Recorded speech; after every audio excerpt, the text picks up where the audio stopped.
qu'est-ce que les gens qui connaissent rien à ça, donc les gens un peu comme moi, si tu veux, qu'est-ce qu'ils ont tendance à penser qui est faux par rapport au domaine du recrutement?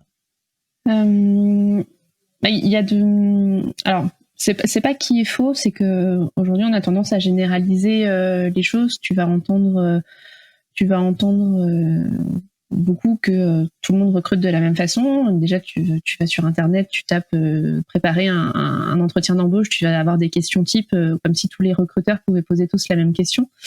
Et en plus, on a encore en tête, je trouve, la façon de recruter d'il y a peut-être encore 10 ans. Qui n'est plus la même qu'aujourd'hui. Aujourd'hui, on est sur un marché qui se tend de plus en plus, où dans beaucoup de secteurs, les candidats sont rares, donc il faut se différencier. On recrute autrement et peut-être d'une façon plus humaine qu'on le faisait il y a 10 ans, où tu avais l'impression d'entretien d'embauche d'être à un examen, où on allait te mettre des pièges et voilà, tu finissais en sueur.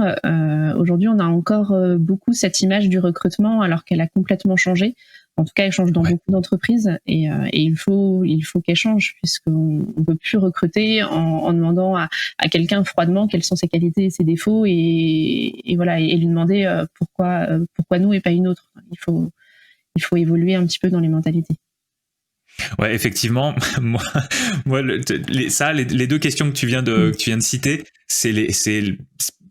si j'y réfléchis juste 2 secondes, hein, si je me pose peut-être un peu plus la question, peut-être que j'arrive à d'autres réponses, mais c'est effectivement les deux questions qui me seraient venues en tête pour un entretien d'embauche.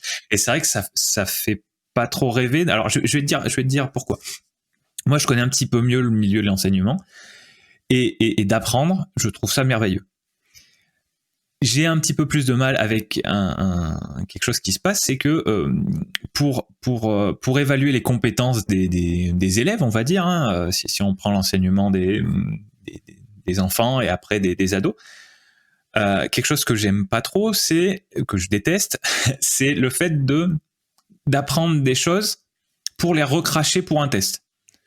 Et de pas se poser, justement, de ne pas se poser les questions fondamentales.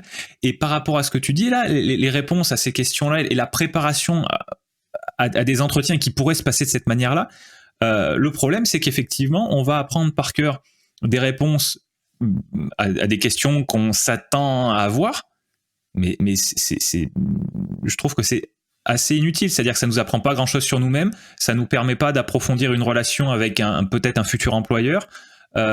C'est très vide, je trouve, ce genre de questions et justement de préparation pour répondre à ces questions-là.